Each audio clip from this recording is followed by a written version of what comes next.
Cool. Think I am live. I don't know why this looks so dark. Guess that's a little better. Awesome. So today, 29 days out, day two of this vlog. Um, 29 days out from Ironman Louisville, and I'm feeling pretty good. I got my coffee. It says motivation in a mug. If you can't read it, um, and definitely motivated. Feeling really good. Went to cross country practice this morning and felt like running. I did not. That's kind of why I titled this thing "Holding Myself Back," because even if your mind is ready after an Ironman race, hold on, my cat's trying to eat something.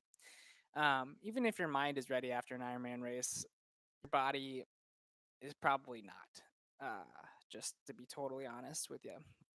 So that's where I'm at. I feel really good. A little sore still, but other than that, feel like I'm ready to pick back up. Had a nice hard session in the pool, which is why my eyes look all weird, goggle eyes. Um, but yeah, getting amped for Louisville. It's gonna be kind of a weird process to hold myself back at the same time retain fitness and even build fitness. I'll probably be able to build fitness in the pool without um, doing too much damage to the rest of my body to building up too much unnecessary fatigue.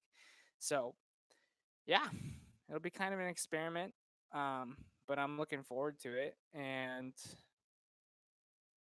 that's about all I gotta say for that. Um, Recovery is key. I mean, even if you're not doing another race after an Ironman, you've done so much damage to your body that you really need to jump back into it. So, aside from the stuff that I mentioned yesterday with the ice baths and the Epsom salt baths, you really got to add in those extra tools. I know I have this one thing called a sidekick. It's kind of like this gua sha, A-stem, Graston looking thing, a little stone guy that you just rub some cocoa butter on your legs and kind of go to town. It's like a little massage. Can pinpoint some stuff, but also not get it's not super deep tissue, just kind of soft tissue flushing the bad stuff out. That and Normatec boots have been absolutely huge. Just being able to get done with the race into my Normatec boots later that night and early the next morning, really flushing out all that inflammation, all that lactic acid, all the negative stuff, bringing blood flow to your legs. And then recovery in terms of actual workouts, like being able to get back in the pool, get back on the bike, and add do enough to bring blood flow to your legs without necessarily adding stress to your body. Today I added a little intensity to my swim, but still nothing crazy. And on the bike, it's just been easy zone two, aerobic zone, whatever you want to call it, 65% of FTP on Zwift so that you can control everything, control the temperature. And even if it's not an intense workout or a long workout, making sure that I'm keeping up with carbohydrate expenditure. I normally wouldn't do that for a 40-minute ride. It wouldn't have anything other than water or some electrolytes, some noon tablets or something. But having that extra carbs because you've depleted yourself so much in the Ironman. It's such a long event that there's no real way unless you're extremely fat adapted, eating high fat, low carb diet, which I am currently not. Unless you're extremely fat adapted, there's not really any way to finish that race without completely devastating your body's glycogen stores. So trying to build that back up and not let yourself, at least in the first couple weeks, ever get to that point where you're depleting and you're running on empty again, um, is critical to be able to rebuild moving forward. Because if you train in an overtraining state, like you would feel at the end of a big race like that, you end up negatively impacting, decreasing your body's ability to store glycogen. And that is a huge limiting factor in performance, the ability to have glycogen and to tap into it in the race. So that's something that's probably overlooked, is keeping that up, even in these short rides, excuse me, short rides, short swims. Um, yeah, gosh.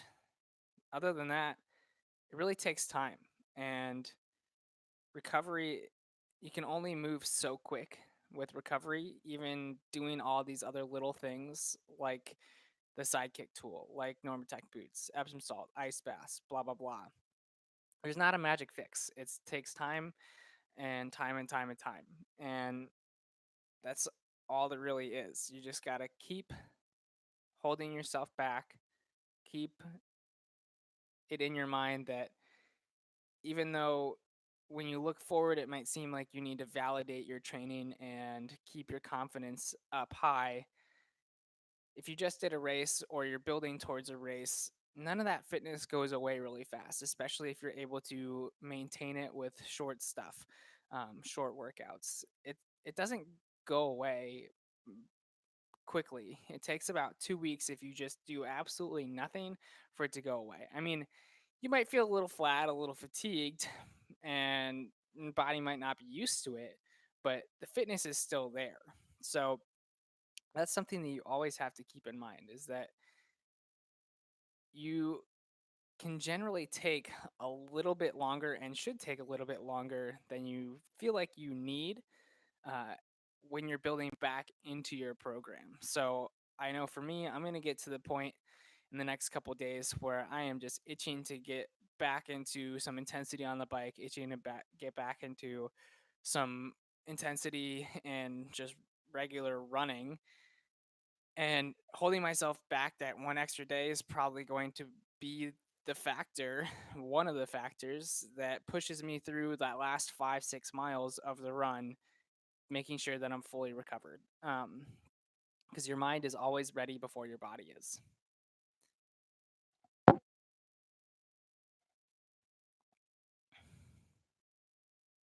Cool. Yeah. The last thing that I kind of wanted to talk about today is, with all this in mind, um, been literally in mind. I've been using this app called Headspace. It's a meditation app, and something that I used pretty extensively leading up to the race, and now after the race, kind of in a different way. They have all these packages, specifically for sport. So being leading up to a competition, maintaining your motivation, that recovery and rehab, just finding a more deep rooted sense of those things. And it's something that I feel like everyone should do, is finding some sort of meditation practice. I don't care if it's Headspace or not. It's not like I'm sponsored by them, but at the same time, finding something that allows you to work on your mental strength, your mental focus, your discipline, just like you were working on every other aspect of your training.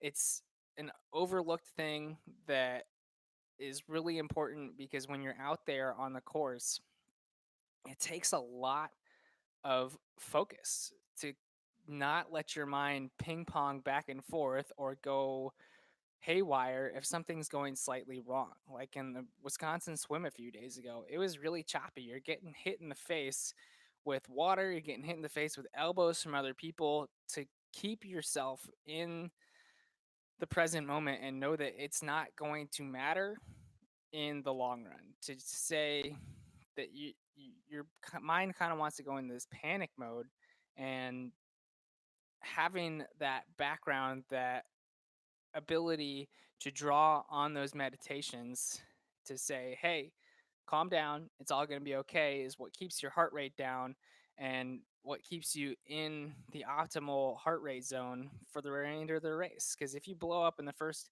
couple minutes of the swim, it's kind of game over. You're done. I mean, you're not, but yeah. Anyways, see you back here tomorrow. Peace.